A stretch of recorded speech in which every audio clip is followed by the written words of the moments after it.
Bonjour tout le monde, bienvenue à nos nouveaux auditeurs et bien sûr, re-bienvenue à ceux qui nous ont écoutés la semaine passée à ce rendez-vous dans lequel on va faire des rencontres avec des personnes qui vont nous informer sur plein de sujets chauds, des sujets d'actualité que vit notre société en 2022. Samedi 1er octobre, c'était la Journée internationale des personnes aînées.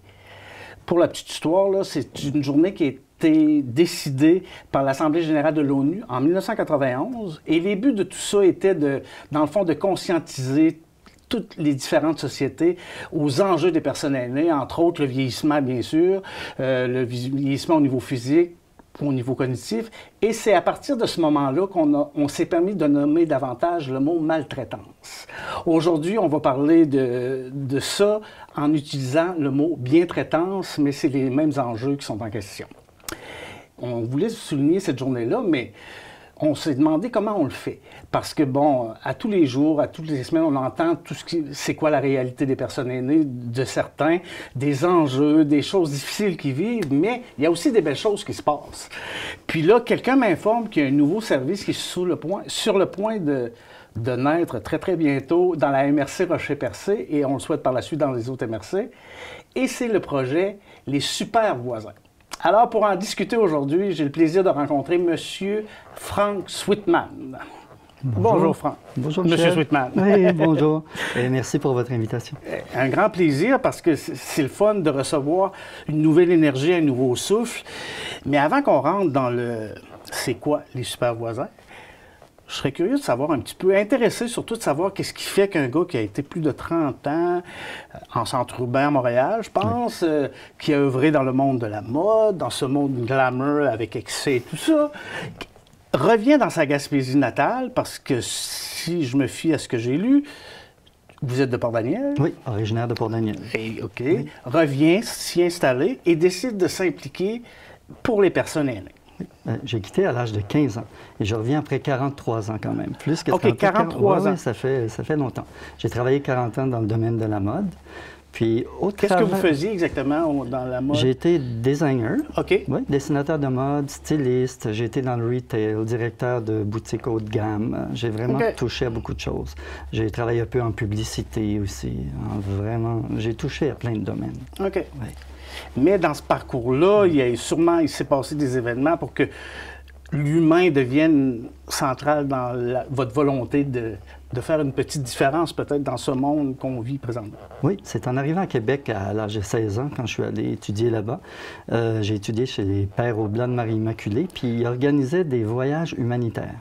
Donc, à 17 ans, j'ai fait mon premier voyage humanitaire, un été complet, à Haïti. Puis là, je suis vraiment tombé sous le charme. J'ai adoré l'endroit, j'ai adoré travailler avec les gens. On faisait un genre de projet, on allait près des enfants, des centres de personnes âgées déjà à l'époque aussi. J'ai travaillé un peu avec les sœurs de Mère Teresa à cette époque-là. Puis le rapport avec les personnes aînées en Haïti est différent qu'en Occident? Oui. Puis après, au cours des 40 années que j'ai été dans le domaine de la mode, je me suis toujours dit que j'avais retourné. Donc, je travaillais pendant un bout de temps, après je quittais une année. Là, j'allais une année faire du bénévolat.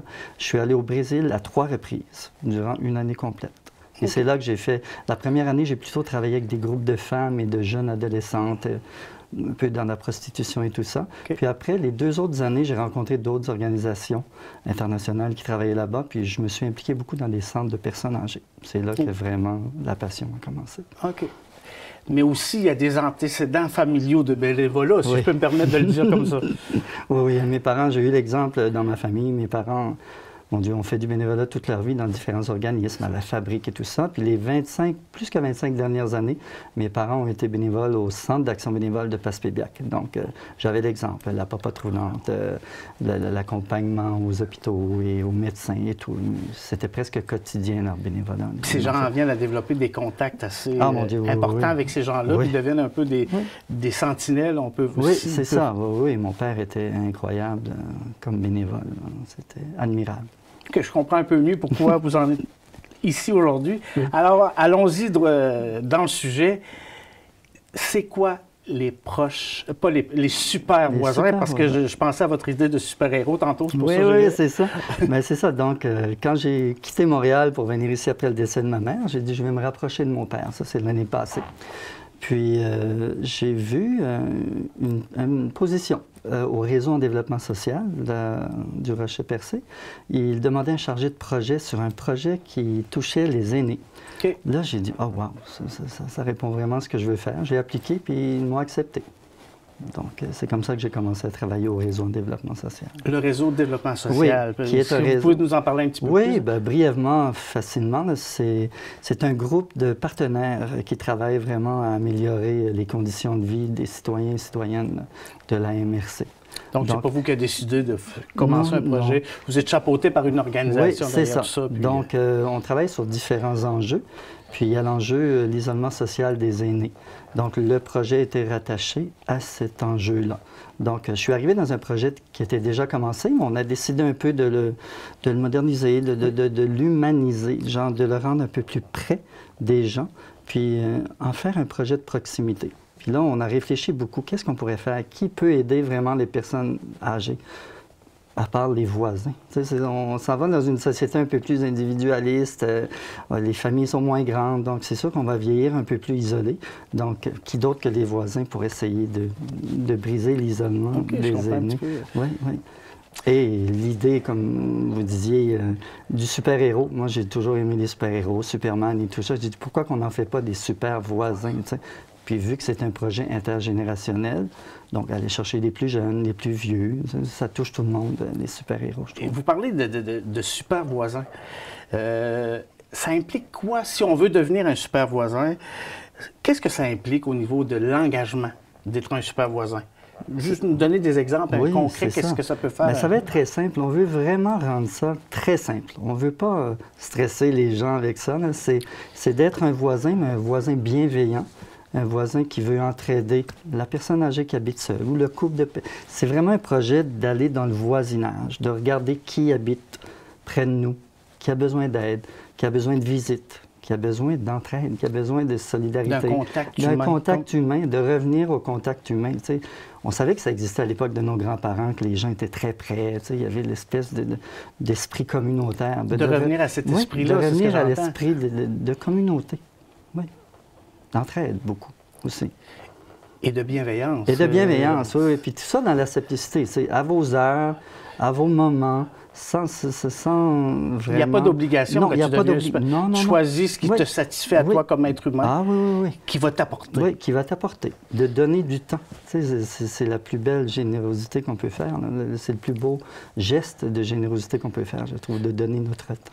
De ce que j'entends souvent, quand on fait du bien à l'autre, on s'en fait à soi beaucoup aussi. Ça. Puis on peut sortir de notre isolement à nous, des fois aussi. On dit briser l'isolement des autres, mais c'est beaucoup briser notre isolement. Souvent, on est seul, on ne sait pas quoi faire, bien, allons vers l'autre, allons vers notre voisin qui a souvent pas beaucoup de visites. Puis juste le fait d'aller visiter, faire un signe de main, téléphoner, c'est des petites choses tellement simples, mais qui peuvent apporter vraiment beaucoup. Un peu comme votre père faisait avec la popote. Il va porter un repas. Bonjour, comment vous allez? Un contact, la personne se sent moins seule. Et c'est le but visé, dans le fond, dans tout ça. C'est de briser l'isolement. J'imagine de prévenir un petit peu. Ils vont développer un œil aussi. Oui, c'est ça. Oui. Et puis, tu sais, les super voisins, ça va être les yeux, les oreilles de la communauté. Si on va visiter quelqu'un puis on sent qu'il y a quelque chose, un signe de détresse ou quelque chose, il faut ils vont référer ça à moi, puis je vais justement... Puis c'est surtout un projet pour référer. Bon, allons-y justement. C'est ça, en parlant de référer. Moi, j'ai le goût de devenir un super voisin, où je suis, parce que j'ai lu que la personne qui va être visitée, c'est un voisiné, dans votre jargon, dans ce projet-là. Alors, à qui on s'adresse? Comment ça fonctionne? Bon, ça va être à moi, directement, par le réseau, par notre page Facebook. On va avoir un site Internet très bientôt qui va être développé. Il est presque terminé. Mais présentement, je commence le recrutement ce samedi. Là. Je vais aller à la fête de quartier de Pabot. Donc, je vais y aller et je vais commencer à recruter. Vous allez jaser avec des gens, essayer de voir... Oui, j'ai déjà mes encarts, mes publicités. Notre visuel est fait. J'ai les macarons, j'ai tout ça. Donc, notre guide du voisin est prêt aussi. Donc, vous vous inscrivez. Moi, je peux vous... ça va être par mon numéro de téléphone, par notre site Internet, par les adresses courriels du réseau et tout ça. Avec une collaboration, j'imagine, des organismes communautaires qui vont proposer tout ça. Oui. Ce projet-là a été construit à l'aide de l'aide de tous les organismes. Des partenaires, des partenaires. J'ai du travaillé, réseau. oui, j'ai travaillé beaucoup avec les gens du Centre d'action bénévole de Place-Fébiac. Je peux juste les remercier, là. Mais c'est ça. Donc, on va recruter à partir du bouche à oreille beaucoup aussi. Tu sais, c'est un projet qu'on veut qui se développe tranquillement, mais d'une belle façon. D'une belle façon. Oui, d'une façon sécuritaire aussi. Donc, oui, dès qu'on va s'inscrire, ça, on va avoir les fiches d'inscription et tout ça. Et dès qu'on s'inscrit, c'est sûr qu'il va y avoir une recherche d'antécédents judiciaires, ce qui est très important. Je veux dire, les personnes âgées, ce qui est important pour eux, c'est de se sentir en sécurité. Oui. Donc, s'il y a quelqu'un qui vient frapper à la porte, mais il va y avoir le petit macaron. Ah, il va pouvoir s'identifier avec ça. Oui, c'est ça. Super-héros, super-héros, super voisin. Puis, la personne âgée va se sentir en sécurité d'ouvrir la porte et de voir que c'est quelqu'un qui veut du bien puis qui veut juste être dans la bienveillance, c'est ça. C'est excellent. Fait qu'on invite les gens à vous téléphoner si on veut devenir des super voisins. Puis vous allez tout démystifier ça avec eux, voir qu'est-ce qu'ils peuvent faire, dans quoi ils se sentent confortables. Oui. À partir de l'inscription, là, je vais vous contacter. Puis, je vais faire une mini-formation. Donc, on va lire le guide. On va vous dire quoi faire, ne pas faire. Très important aussi, un super voisin, c'est pas une police ni un intervenant. Il ne va pas là pour juger. Tout doit être fait dans le non-jugement. Donc, on est là pour aider, référer. Si la personne a besoin de... Justement, la personne nous dit que ça fait plusieurs semaines qu'elle n'a pas le goût de cuisiner et tout ça. Bien, on réfère les petits plats givrés, la popote roulante. Les services des organismes communautaires. Voilà, c'est vraiment... C'est un lien. Oui, c'est un projet de complémentarité. Il existe déjà plein de choses super intéressantes. Tu sais, dans la MRC, on a tous les organismes... les services sociaux, les services de la santé qui font un travail fantastique. Mais nous, on veut embarquer avec eux puis faire justement, être complémentaire à tout ça.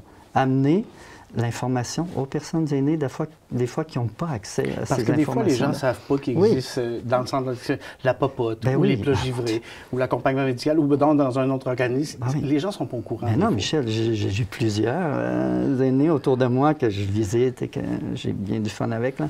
Mais souvent, je leur parle de certaines choses qui sont disponibles, puis ils ne sont pas au courant. Je dis, me dis, après plus que 35 ans, je pense, les centres d'action bénévole par ici, ils ne sont pas encore au courant qu'il existe les petits plats givrés qui sont des choses incroyables. Là, tu sais.